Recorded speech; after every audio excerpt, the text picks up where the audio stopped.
আসসালামু আলাইকুম।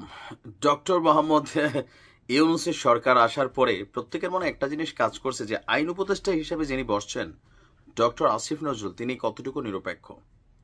ডক্টর আসিফ নজরুলের শাশুড়ি অভিনেত্রী মেহের আফরোজ শাওন, এই সরকার আসার পর তার বিভিন্ন স্ট্যান্ড বঙ্গবন্ধুকে নিয়ে বা বিভিন্ন বিষয়ে এই সরকারের সাথে তার একটা আভ্যন্তরীণ সাংঘর্ষিক অবস্থান কিন্তু প্রকাশ করেছে।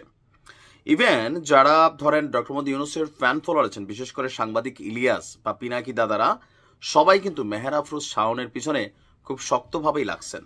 সর্বশেষ মেহের আফরোজ শাওনের ইস্যুতে একটা ডকুমেন্টারি বানিয়েছিলেন সাংবাদিক ইলিয়াস, যেখানে মেহের আফরোজ শাওনের বাবার দ্বিতীয় স্ত্রী নিয়ে এখানে পারিবারিক নির্যাতন, তারপর হচ্ছে স্বামীর অধিকার না পাওয়া, টাকা দিয়ে সেটেলমেন্ট করা এবং মেহের আফরোজ শাওন ক্ষমতাকে ব্যবহার করে নানান ধরনের ভূমিকা নিয়েছেন, এরকম একটা ডকুমেন্টারি ছিল, খেয়াল আছে তো?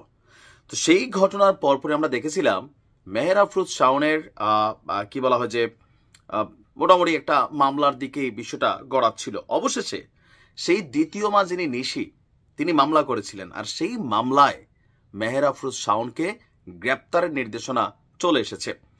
অভিনেত্রী এবং নির্মাতা মেহের আফরোজ শাওনের বিরুদ্ধে গ্রেপ্তারি পরোয়ানা জারি করেছে আমাদের আদালত। আপনার 22 এপ্রিল গতকালকে ঢাকা মহানগরের প্রথম অতিরিক্ত চিফ মেট্রোপলিটন ম্যাজিস্ট্রেট আদালত এই গ্রেফতারি আদেশ জারি করেছে। বাবা এবং মাকে শারীরিক নির্যাতনের অভিযোগে তার বিরুদ্ধে মামলা হয়।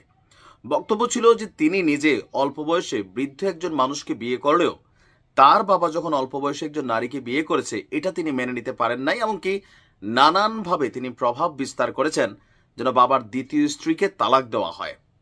শাওনের দ্বিতীয় মা নিশি, তিনি বাদী হয়ে এই মামলাটি দায়ের করেছেন।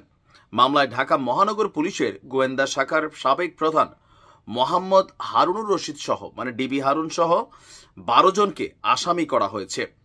আদালতে হাজির হয়ে বাড্ডা থানার 2 পুলিশ সদস্য অভিযোগ স্বীকার করেছেন।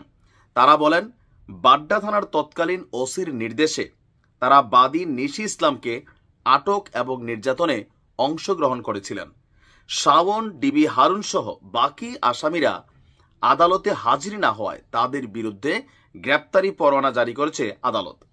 আদালতের আদেশে সন্তুষ্টি প্রকাশ করে শাওনের দ্বিতীয় মা নিশি ইসলাম বলেন, আমরা চাই আসামিদের শাস্তি হোক। শাওন এই মামলায় অনেক প্রভাব বিস্তার করেছিল তৎকালীন আওয়ামী লীগ সরকারের আমলে, আমাদেরকে মারধরও করেছে সে। 2024 সালের শুরুর দিকে শাওনের বাবা ইঞ্জিনিয়ার মোহাম্মদ আলী একটি ম্যারেজ মিডিয়ার বিয়ের জন্য পাত্রী চাই বিজ্ঞাপন দিয়েছিলেন শেষ বয়সে এসে। সেই বিজ্ঞাপন থেকেই শাওনের দ্বিতীয় মা নিশির সাথে পরিচয় হয়। তো নিশি শাওনের বাবার তুলনায় অনেক ছোট বয়সে। এই ঘটনা জানার পর বাবার উপর শারীরিক এবং মানসিক নির্যাতন চালায় শাওন এবং তার পরিবার। এ সময় শাওন ও তার অন্যান্য ভাই বোনেরা ক্ষমতার প্রভাবে দ্বিতীয় মা নিশিকে 6 মাসের জেলেও পাঠান। তো এরপরে দীর্ঘদিন যাবৎ তিনি বিষয়টি নিয়ে খুব বেশি মুভমেন্টে যান নাই, বাট সরকার পতনের পর সাংবাদিক ইলিয়াসের কাছে একটা মেইল তিনি করেছিলেন, সেখান থেকে তিনি ডকুমেন্টারি করেন এবং পরবর্তী সময় তার বিরুদ্ধে মামলা দায়ের করা হয় শাওনের বিরুদ্ধে। আর সেই মামলাতেই অবশেষে গ্রেপ্তারের ইস্যুটা সামনে আসছে। এখন প্রশ্ন, আমাদের আইন উপদেষ্টার মা মেহের আফরোজ শাওন কি গ্রেপ্তার হবেন? আর যদিও হয় কত দ্রুত জামিন পাবেন? এরকম নানান প্রশ্ন মানুষের মধ্যে কাজ করছে যে সরকার কতটুকু নিরপেক্ষ। এখন আসলে একটা কনফ্লিক্ট ইস্যু চলে আসছে, দেখা যাক কি হয়। ভালো থাকুন।